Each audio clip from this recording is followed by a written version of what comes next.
दोस्तों नमस्कार।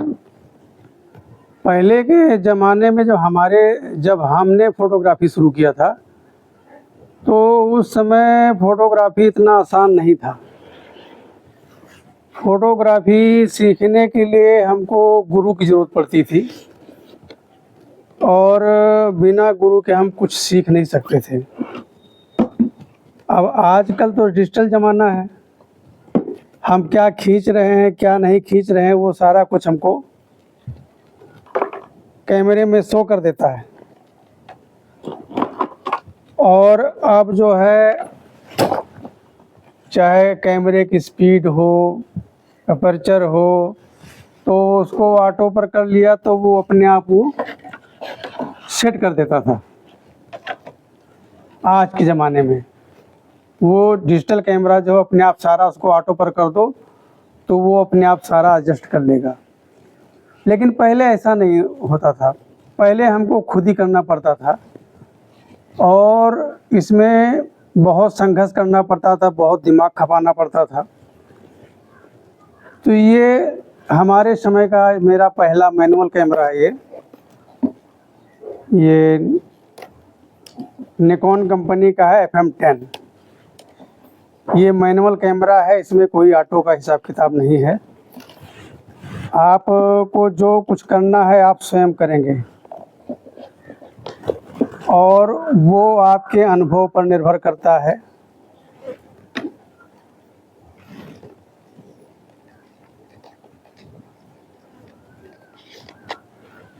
ये इसका लेंस है और ये इसकी बॉडी। इसमें रील लगती थी, फिल्म, इसमें फिल्म रोल लगता था। और इसमें अगर हिसाब से नहीं अपर्चर स्पीड रखेंगे तो क्या होता था कि फिल्म हमारी अंडर रह जाती थी या ओवर हो जाती थी। तो जो हमको क्वालिटी चाहिए वो क्वालिटी नहीं मिल पाती थी। और इसमें अलग अलग लेंस आते थे। जूम का लेंस अलग होता था तो उसको अलग से, ये तो नॉर्मल लेंस है जो कैमरे के साथ में आता है। तो इसमें जो है अलग से भी लेंस लगा लेते थे और इसकी क्वालिटी ज़बरदस्त थी।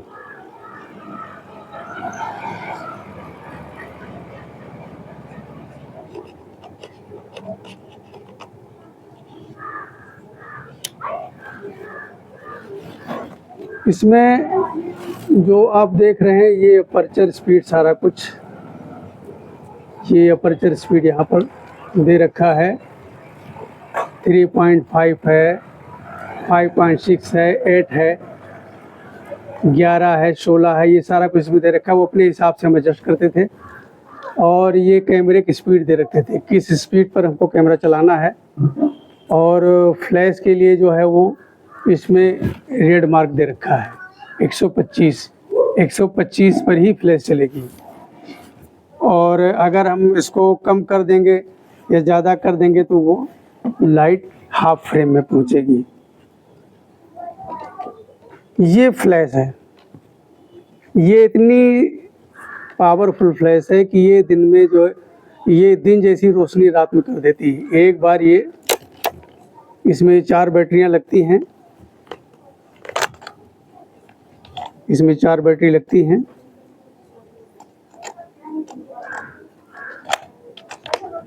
और इसका ये टेली वाइड जूम करने के लिए है। तो इसकी लाइट इतनी गजब की होती थी कि इतनी ज़बरदस्त क्वालिटी देती थी ये फ्लैश लाइट कि हम बहुत दूर से बड़े लंबे लंबे ग्रुप शूट कर लेते थे। आजकल क्या है, आजकल तो जैसे ऑटो पर कर दिया तो वो अपने हिसाब से वो कैमरा एडजस्ट कर लेता है। लेकिन पहले हमको ये अनुभव करना पड़ता था कि इस रोशनी पे हमको क्या अपर्चर रखना है, क्या स्पीड रखनी है। डे लाइट में फ़ोटो खींचना बड़ा डिफ़िकल्ट था। क्योंकि हर जगह लाइट अलग होती है, तो अलग होने के कारण हमको अलग अलग स्पीड अपर्चर वगैरह सब अलग अलग चेंज करना पड़ता था। तो वो करते करते और गुरुओं से सीखते सीखते उनके देख रेख में काम करते करते इतना अनुभव हो जाता था कि कोई दिक्कत नहीं होती थी। और ये समझ लो कि हम तो सन 80 से ही फोटोग्राफी का काम करते हैं और अभी तक करते आए। लेकिन ये कोरोना काल में क्या हुआ कि हमको देखो, हमको कंप्यूटर चलाना नहीं आता, मैं कोई ज़्यादा पढ़ा लिखा नहीं हूँ, तो मैं तो हाथ से पेंटिंग करता था, हाथ से फ़ोटो बनाना और हाथ से पेंटिंग करके अलग से भी वो लकड़ी का बोर्ड लेकर के, प्लाई बोर्ड का, और उस पर पेंटिंग करके वो जा कर के हम चौराहों पर बेचते थे। लेकिन उसमें क्या था कि जितनी हमारी लागत लगती थी ना, तो ग्राहक उससे कम पैसा लगाता था, तो वो फिर घाटे में कैसे हम बेच दें। फिर एक समय आया ऐसा कि हाँ, हमारा सारा कमरा ही पेंटिंग से भर गया, तो मेरा मन वहाँ पर उखड़ गया। हमने कहा यार इतना मेहनत करो और कोई मुनाफा नहीं हो रहा है, तो ऐसा करते हैं काम बंद कर देते हैं। तो पेंटिंग का काम मैंने बंद कर दिया। और उस समय ये समझ लो कि 95-96 की बात, उस पीरियड में सब कंप्यूटर से सारी फोटोग्राफी कंप्यूटर से होने लगी। तो हमको क्या कि हमको कंप्यूटर चलाना नहीं आता था, तो जो कंप्यूटर चलाते तो उसको देख देख के कि कैसे उंगली चलाते हैं, कैसे क्या करते, इसके करने से क्या होता है, इन्होंने ये टूल सेलेक्ट किया है तो इसको करने से वहाँ पर क्या होता है, वो देख देख करके मैंने कंप्यूटर सीखा। और आज की डेट में पढ़ाई के मामले में ज़ीरो हैं, लेकिन कंप्यूटर चलाने के मायने में हम हीरो हैं। हमको सिर्फ वो जो कीबोर्ड में नंबर पड़े होते हैं, तो कमांड इन बटनों से ये होता है, इतने इतने बटन दबाएंगे तो ये आ जाएगी, ये बटन दबाएंगे तो ये आ जाएगा, तो हमको सब यह मुँहज़बानी याद हो गया है, तो वही फटाफट दबा करके। अच्छा, जब मैं यहाँ इसमें हाई स्कूल में पढ़ता था, तो उस समय मैंने टाइपिंग सीख रखी थी, हिंदी इंग्लिश दोनों। तो चूँकि मुझे हिंदी ज़्यादा अच्छी लगती थी, तो इंग्लिश जब हम पढ़ नहीं पाए, आगे हम फेल होते चले गए। हाई स्कूल में हम 3 बार फेल हुए, तो हमने कहा बेकार है, इंग्लिश मेरे लिए बेकार मिले तो हिंदी काम आएगी। तो हिंदी टाइपिंग में फर्राटे से करता था। ये समझ लो कि 60 शब्द प्रति मिनट मेरी हिंदी टाइपिंग थी। तो उसका फ़ायदा जब मैं कीबोर्ड कंप्यूटर चलाने लगा, तो हमको उसका फ़ायदा मिला कि हमारी उंगली के नीचे कौन सा अक्षर है, तो हमको कंप्यूटर चलाने में कोई दिक्कत नहीं होती है। अब सारा काम फ़ोटोशॉप का जितना भी काम हम कंप्यूटर से करते हैं। अब ये देख लो कि मैं जहाँ पर काम करता था, तो वहाँ पर रिस्टोर का काम हमारे ज़िम्मे था। जैसे पुरानी फ़ोटो, सड़ी गली, ये सारी फ़ोटो आती थी, तो वो हमें मिलती थी, तो मैं उसको नया कर देता था। एक फ़ोटो एक सेठ जी थे, तो वो मेहता करके थे, तो उन्होंने बम्बई में भी दिखाया, चंडीगढ़ में भी दिखाया और इधर पंजाब में भी दिखाया। कई जगह उन्होंने, वो ग्रुप फ़ोटो था, उसमें कम से कम 70-75 आदमियों का ग्रुप था, ब्लैक एंड वाइट फ़ोटो थी वो, तो वो जगह जगह से गल गई थी, तो उनको वो फ़ोटो कलर बनवाना था, तो वो सब जगह से घूम करके वो फ़ोटो मेरे पास पहुंची। किसी ने बताया कि भाई फला जगह पर वो लड़का है, अगर वो चाहेगा तो ये फ़ोटो तुम्हारा नया कर देगा, बाकी यहाँ दिल्ली में भी कोई ऐसा काम करने वाला है नहीं। तो वो फ़ोटो मेरे पास आई। अच्छा, हमारी आदत एक ये, थोड़ी अच्छी कहो या गंदी कहो, जब मैं काम कर रहा हूँ तो मुझे टोका टाकी कतई पसंद नहीं है। किसी भी कस्टमर की टोका टाकी हमको पसंद नहीं है। काम के समय में हमको डिस्टर्ब मत करो, क्योंकि हमारा सारा ध्यान उसी काम पर केंद्रित होता है। तो वो बोले कि भैया ये फ़ोटो बन जाएगी। तुमने कहा बन तो जाएगी, आप काउंटर पर बात कर लो। तो काउंटर पर दिखाया, तो काउंटर वाले ने बोला कि भाई ये फ़ोटो नहीं बन पाएगी, और ये तो बहुत डैमेज हो गई है। तो हमने कहा ले लो यार, ले लो इसको, हम देखते हैं। तो उन्होंने ऑर्डर बुक कर लिया और उसका उन्होंने ऑर्डर बुक किया 4 लाख रुपए का। 4 लाख रुपए में एक फ़ोटो कलर करने का, सोचो कितना महंगा स्टूडियो था वो नोएडा में है, दिल्ली कलर लैब। तो एक फ़ोटो जो शॉप के मालिक थे उन्होंने बोला कि पहले इनको एक फेस कलर करके दिखा दो जो सबसे गंदा वाला है, अगर इनको अच्छा लगेगा तो आगे कराएंगे, नहीं अच्छा लगेगा तो आप क्यों मेहनत करोगे।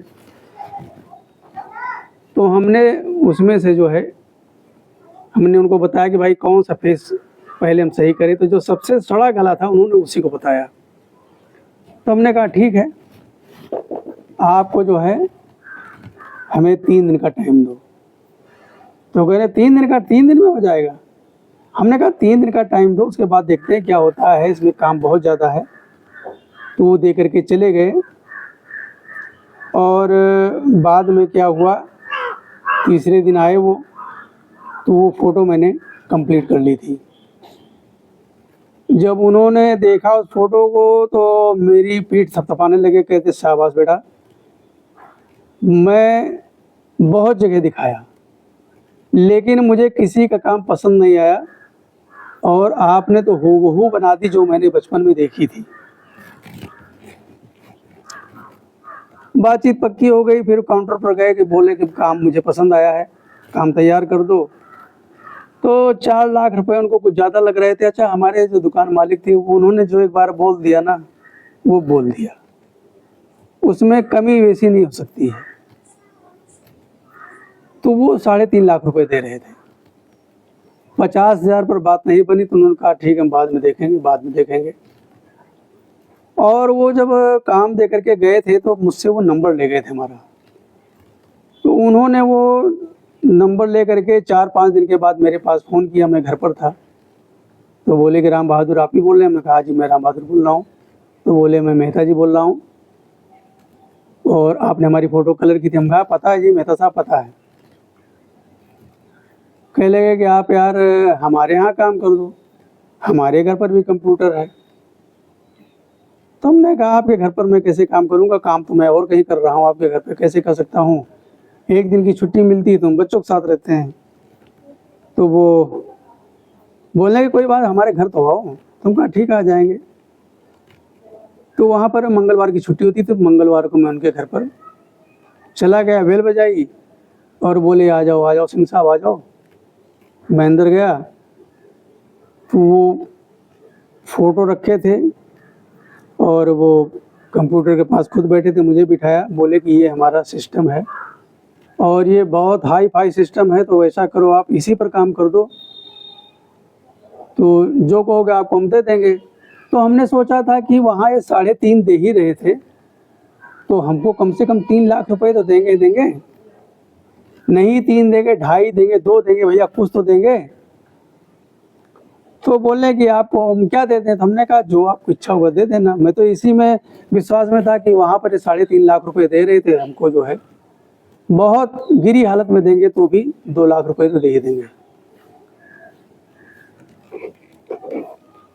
तो मैंने कहा कि भाई जैसे मैं आपके यहाँ करके काम करूँ और आप जा कर के वहाँ बता दें कि देखो आपने हमारा काम नहीं किया और आप ही के लड़के से मैंने ये काम करवा लिया, तो हमारी नौकरी भी चली जाएगी। तो बोले कि ऐसा कुछ नहीं होगा, हम इतने पागल नहीं हैं, हम किसी को कानो कान खबर नहीं करेंगे, हमारा काम होने से मतलब। तो हम कहा छुट्टी वाले दिन हम आ सकते हैं, बीच में तो आ नहीं पाएंगे।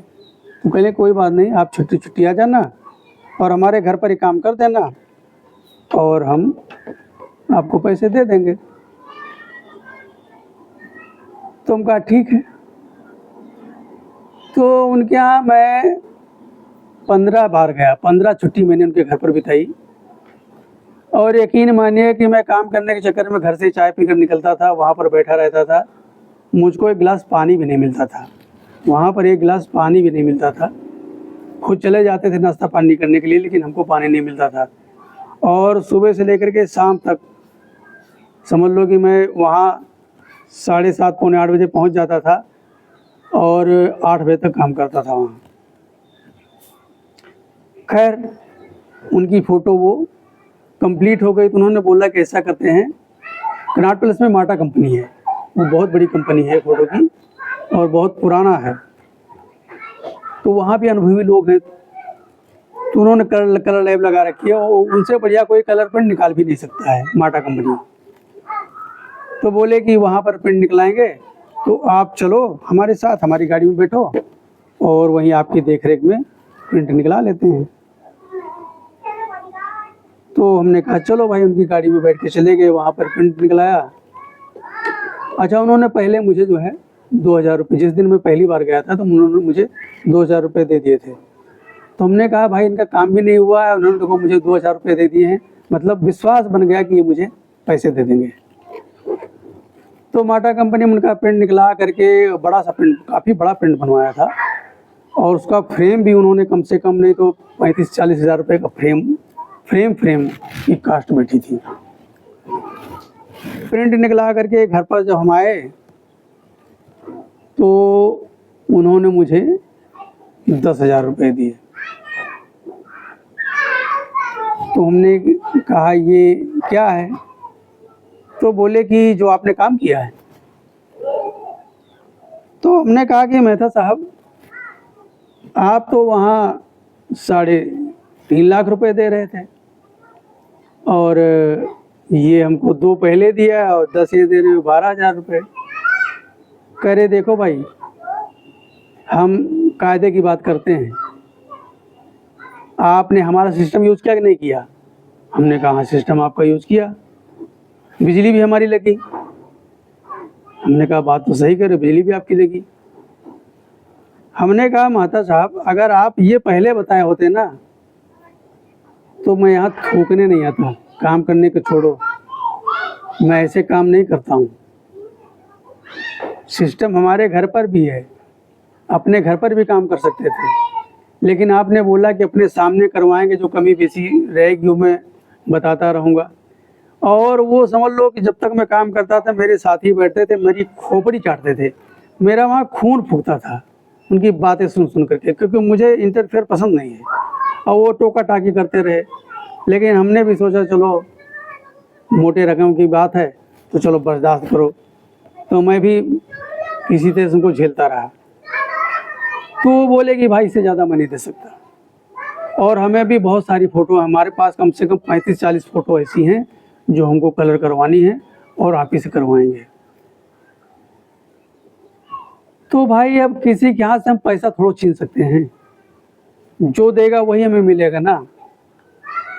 तो भैया वो 10,000 रुपये लेकर के हम अपने घर चले आए। सारे रास्ते में सही बता रहा हूँ ईमानदारी से, मैं उनकी माँ बहन एक सबकी गाली बकता हुआ देता हुआ चलाया और कोसता हुआ चलाया कि साले तुम मर जाओगे, तुमने हमारी मेहनत का पैसा जो मार लिया है, तुम साले बर्बाद हो जाओगे, तबाह हो जाओगे। हमें पता होता तो मैं कभी नहीं काम करने जाता। मैं चला आया, फिर वो बार बार फ़ोन करते रहे, मैं उनका फ़ोन उठाना बंद कर दिया। एक बार वो दुकान के बाहर आए और बोले कि मैं यहाँ खड़ा हूँ, बाहर आ जाओ। तो हमने कहा बाहर आकर क्या करेंगे हम? कहे आओ तो सही। तो मैं गया तो बोले कि ये फ़ोटो है और ये आप ही को काम करना है। हमने कहा भैया मेहता साहब हमको बख्शो, अब हम तुम्हारा काम नहीं करेंगे। एक एक फ़ोटो का अगर आप 10-10 लाख रुपए देंगे तो भी मैं आपका नहीं काम करूंगा, बेशक आप पैसे मुझे नकद क्यों ना दें, हमें नहीं काम करना है, आप जाओ और दोबारा हमारे फ़ोन करने की ज़रूरत नहीं है। धीरे धीरे बात निकल गई और उधर कोरोना काल में हमारा काम भी छूट गया, तो हम गांव चले आए। तो नंबर हमारा दिल्ली का अभी भी चल रहा है। तो उन्होंने फ़ोन किया कि सिंह साहब कहाँ हो? हमने कहा हम तो भैया गांव चले आए हैं मेहता साहब, वहाँ हमारा काम छूट गया। तो कह ले कि आप काम की चिंता मत करो, हम आपको घर पर काम देते रहेंगे, आप घर से मेरा काम करते रहना। हमने कहा मेहता साहब माफ़ करो, हम तुम्हारा काम नहीं करेंगे, ना घर से करेंगे ना बाहर से करेंगे, तुम्हारा काम ही नहीं करना भाई। तुम तो एक नंबर के झूठे निकले। वहाँ 3.5 लाख रुपए दे रहे थे और इतना मैंने मेहनत से जी जान लगा करके, भूखे पे रह करके, प्यासे रह करके, तुम्हारे घर में गिलास पानी तक नहीं मिला मुझे। अपने घर से चाय पी कर आते थे और तुमने हमारा पैसा मार लिया। हमने सोचा था कि चलो वहाँ 3.5 दे रहे थे, मुझे 3 देंगे, 2.5 देंगे, 2 देंगे, कुछ तो देंगे। लेकिन आपने तो हद ही कर दी, हमें आपका काम नहीं करना है। तो मैंने उनका काम नहीं किया। हालांकि वो बार बार फ़ोन करते रहे, बीच में फ़ोन करते रहे। अंत में उन्होंने भी समझ गए कि हमारा काम नहीं करेंगे।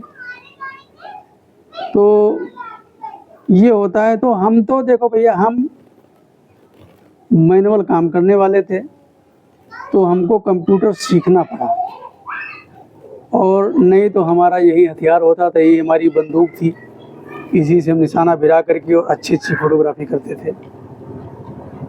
अब समय बदल गया है, अब तो डिजिटल कैमरे भी अच्छे अच्छे आ गए हैं और अब कोई दिक्कत वाली बात नहीं है। हमारे समय में बहुत दिक्कत थी, क्योंकि एनलार्जर से प्रिंट होता था, मैनुअल प्रिंट होता था, तो डार्क रूम में जा कर के काम करते थे। हमारा टोटल सारा ज़िंदगी जो है मैनुअल में निकल गई। अब थोड़े दिनों से कंप्यूटर सीखा तो हम भी कंप्यूटर पर काम करने लगे। लेकिन ये जो है निशानी के तौर पर आज भी देखिए, ये बिल्कुल नया हूबहू है। मैंने यहाँ पर वो चढ़ा रखा है प्लास्टिक, ताकि ये गंदा ना हो। ये बिल्कुल नया है, इससे मैंने मात्र 3 शादियाँ खींची हैं। और ये फ्लैश, ये मैंने निशानी के तौर पर रखी हुई है। हालांकि मेरे बच्चे कह रहे थे कि पापा इसको बेच दो और कोई एंटी पीस के तौर पर ले लेगा। तो हम कहा एंटी पीस के तौर पर वो ले लेगा तो हम ही एंटी पीस रखेंगे। तो आज दोस्तों मेरे पास ही मौजूद है। तो आज की हमारी चर्चा आपको कैसी लगी और हमको कमेंट करके ज़रूर बताना। तो क्योंकि जब आप हैं तो हम हैं, आपके बगैर ना हम बढ़ सकते हैं आगे, ना हमारा चैनल आगे बढ़ सकता है। तो मेरा नाम है राम बहादुर सिंह। मैं अयोध्या क्षेत्र से रहने वाला हूँ, डिस्ट्रिक्ट बाराबंकी। तो हमारा यूट्यूब चैनल है मेरा संसार, उसको भैया लाइक करो, सब्सक्राइब करो और आगे पहुँचाओ। क्योंकि कोरोना काल से हम बेरोज़गार हैं, क्या करें। अब ये देख रहे हो, ये सफ़ेदी देख करके कहीं भी काम भी मांगने में शर्म लगती है कि मुझको काम दे दो। और अगर बेशरम बन के काम कई जगह में मांगने भी गए बेशरम बन के, तो कहते हैं अरे दादा, अरे बाबा, अरे चाचा, अब आपको काम की क्या ज़रूरत है।